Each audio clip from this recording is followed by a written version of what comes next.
Here's a video for our Premiere Pasture Contest at 2026 national event.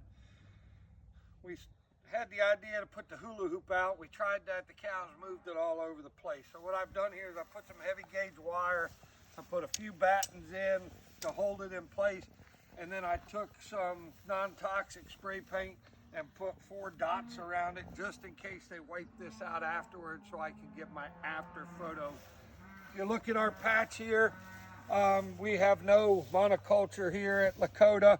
It's a permaculture. This is mainly ryegrass, hairy vetch, and some red clover. There's also some white clover down in there. There's also a fair amount of buttercups and some other weeds in there as well. Pretty good pasture. You can see the cows coming out to graze it today. This is when I want to test it for my own personal knowledge. This is what they're assimilating, right? This is what they're consuming when they eat this. We'll do some before and after photos as well. Maybe a little piece of video too, so you can see what this looks like after it. Great opportunity to showcase your forages, also just to measure where you're at against other producers, what your cattle are getting. This time of year, everything's pretty good. We're mostly a fescue farm. This is one of our improved pastures and in a pretty good area as well. Thanks a lot. Hope to see you at the event in October. All right, so step 2, right? We talked about how we marked out this. Now I've cut 2 samples. You can see I cut it down to about 3 or 4 inches, about where I'm going to let the cows graze it. I cut 2 samples, just random handfuls. One I will send directly to the lab. I'll reach out to Amber Hines, who's running the event. She'll send me the submission form. I'll send that to the lab the way it is.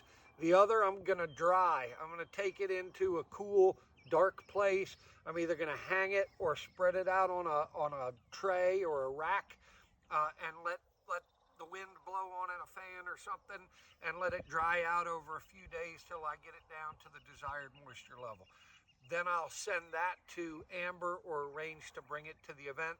That'll be on display for people to look at and make their own choices. The other, of course, goes to the lab. Hope you'll participate. Great opportunity here. Thank you, Amber and Derek Hines, for doing all this work.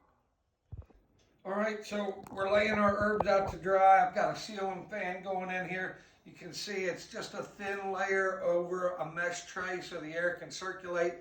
I might turn it 1 or 2 times until it's essentially dry, like square bale hay or round bale hay would be. And then I can store it till the event. I will keep it a little darker than it is in here now as to not bleach it out. Here at Lakota Ranch, this was our plot for the Premiere Pasture competition. Saw earlier in the video where we identified it, put the wire around it. The cows have certainly moved it some. Paint didn't hold up. These battens were the biggest thing I think that identified our area that worked. Probably all we would do next time. We got the sort of trample we want. They ate a third, left a third, trampled a third. See what they did here in the rest of the edge of this pasture. They're getting ready to move out of here. But that is it. Reach out with any questions. Reach out to Amber with any questions. You can reach any of us by email.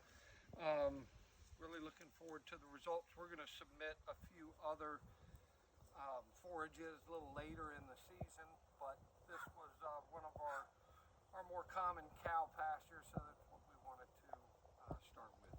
Thanks a lot. All right, I think this is the final installment of videos for the Premiere Pasture Contest. You saw me collect the sample from the field and do the photographs. We froze a sample. This is what has been drying in my office. Just like hay, it is fairly brittle at this point. I dried it in the dark, so it's retained its green color. You can certainly see where the clover and the vetch has dried up. Before that gets too brittle, I want to collect it now, and I'm going to wrap it loosely in a paper towel. And I'm going to stick that down in a brown manila envelope. I don't want to seal it. I just want to protect it now until the event. So I'm just going to leave that open, set it up here on a shelf, and leave it alone. Try not to mash it and tear it up. It will continue to dry. Obviously, if I feel like it's getting too brittle, I'll change up what I'm doing. I don't want to put it in a plastic bag at this point. I want to avoid any kind of mold or too much moisture.